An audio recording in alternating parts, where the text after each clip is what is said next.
Sherdog.com here with Ultimate Fighting Championship co-founder and Gracie Jiu-Jitsu legend Rorion Gracie.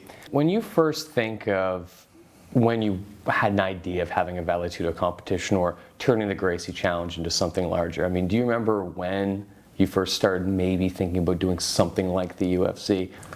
Well, my idea in coming to the United States was to promote the art, and then find a way so the world would become aware of the benefits of having the knowledge of jiu-jitsu or some grappling skills, as we have been doing for almost a century now. It would benefit everyone.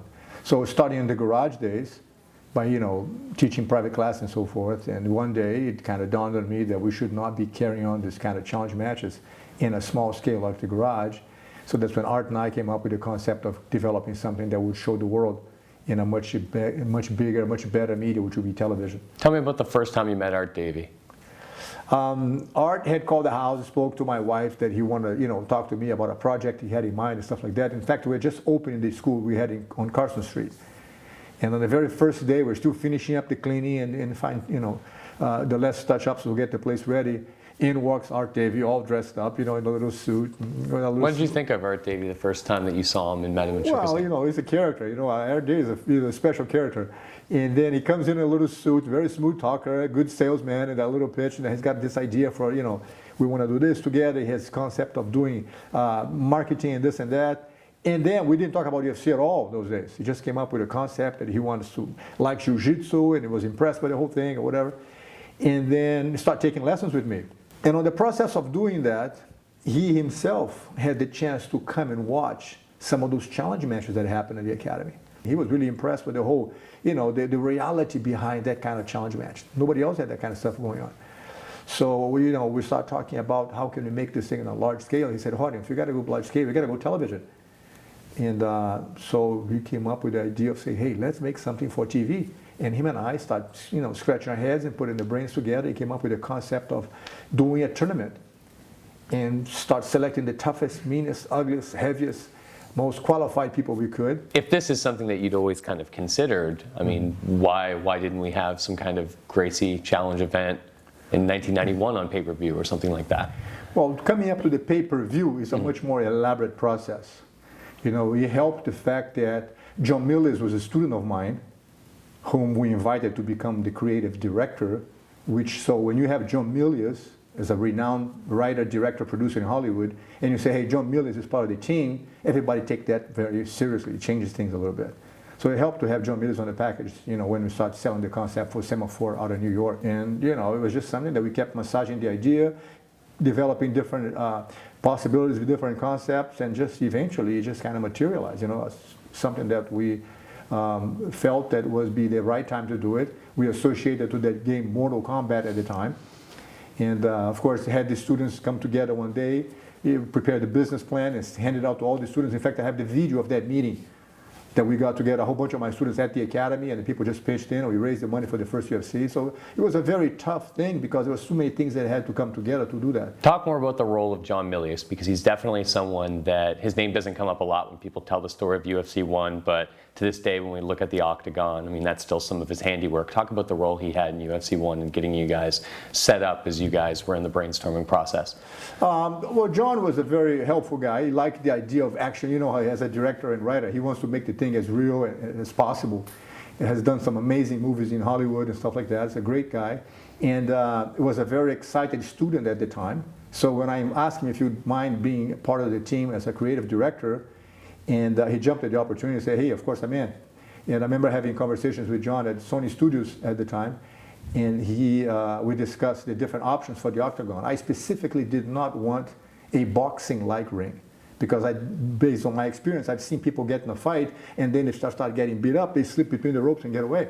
So to prevent that kind of thing, we needed something that would stop the guys from getting out. And we thought of a moat with alligators around, or sharks. We thought of all kinds of an electric fence. But eventually we settled for the Octagon the way it is. Not with a corner, but with 8 sides, so the guy would not get caught on the corner and be stuck in a bad position accidentally because of that kind of stuff. So we just came up with all different ideas and eventually settled for this. It's shocking that MMA has progressed so much, and yet you guys really seem to have perfectly hit it out of the park with just coming up with the idea of a padded cage. It's the one piece of MMA that basically hasn't evolved. Right. Well, that's the kind of thing that it shouldn't be changed much because it was a very thought of, and there's a reason why we did it the way we did it. So there's not much to change on that. As far as the rules and that kind of stuff, that has changed a lot, as everybody else knows. It's one of the reasons why I'm no longer involved with that. But the Octagon itself I think, is a perfect setup for that. It's visually dramatic. You have two guys in the cage, like two animals, and good size to it. And there's no corners, and the guy can't run away. So all these elements were very well thought of. So it's no wonder why it's still around. Do you remember the first time you saw the cage set up, or it's very exciting. I mean, I looked at that, and I was like, wow! It came to life. It was very impressive. Talk about Royce as a 26-year-old man about to go into UFC 1. As his older brother, how do you remember him in 1993? He had to have a break from helping me change my kids' diapers, and then he goes into the UFC, chokes everybody else, and come back to change diapers again. Royce was a very sweet guy at the time, and then actually came from Brazil to help me, take care of my house and the kids with the wife and that kind of stuff. Half-time babysitter, half-a-time UFC fighter. Now, it's a popular piece of UFC lore that Rickson, who was the most accomplished Vale Tudo fighter at the time of that generation of Gracies, was the first choice to ultimately compete. Why did Rickson end up not being your choice? Well, again, if my objective was to showcase the effectiveness of jiu-jitsu, I believe that if I put Rickson in there, as accomplished a fighter as he is, it doesn't get any better than that, it would not be as convincing. So putting a person like Rickson in there, people say, well, look, no wonder he won. Look at Rickson, like a tank. So it would impress people, of course, because he's an amazing fighter. But yeah, I think they could take the focus away from the technique themselves. By putting somebody like Royce, who walks in there dressed in white like a little angel, with a little, skinny body and so forth, totally physically unimpressive, I think I did the better service to the world by showing everybody, the little guys, they say, hey, I can relate to that skinny guy, I can do that, he can do it, I can do it. And sure enough, was the message we want to put across, and it worked out great. When all of the fighters first came together, what was that like? Because it seems like a really strange, plain and simple, it's a strange blend of men. What is the experience? What is the dynamic like when you remember it? It was very exciting. All of them very respectful, very friendly when they're on the mat, very appreciative of the opportunity, but very curious or concerned about what was about to happen. They themselves did not know what kind of game they got into until the fight started. I'm telling you, each one of them was like, what? Is this for real? And to walk in and have the very first fight, Gordo kicking Taylor Tulio in the mouth and the tooth flying up, I'm sure it caught all of them by surprise. They could not imagine that kind of realism was going to be something that would be part of what they thought of. So I think it was like I said, it was an exciting times. The days preceding the event, everything was just, bubbling up on the air, and everybody just kind of staring at each other, kind of measuring each other. What if I had to fight this guy or that guy?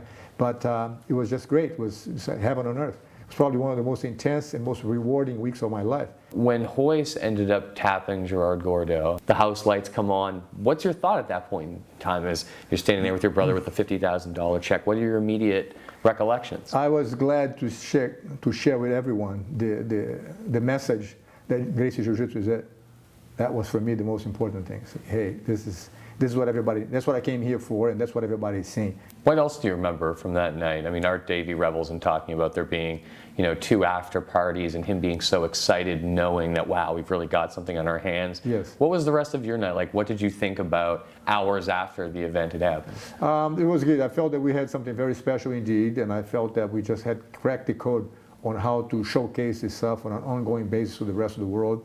I'm sure that at that point there would be other styles of martial arts that would not be convinced of the benefits of jiu-jitsu. We want to step up and say, hey, I'm going to show how I do it. And that generated a big interest for the next UFC, and the whole thing kept growing. And yes, indeed, we had a couple of after parties after that. And there's people that, we could only get in the party with a tuxedo. So I remember, going crazy trying to get people's tuxedos. So, finding some people to borrow tuxedos and that kind of stuff. It was kind of cool. And then my dad dancing all night, man. You got to see the old man dancing on that tux. I don't know if somebody had a video of that or not. But he had a great time. Of course, he was very happy with the whole thing. And it was great. Good experience, the whole family together doing that, sharing that moment of success and a historic opportunity for all of us. What would you change about UFC 1 if you could go back and tweak it a bit, do something different? Is there anything that you would want to change in any way? No, I wouldn't change anything. It was 100%. I'm totally satisfied with the way it turned out.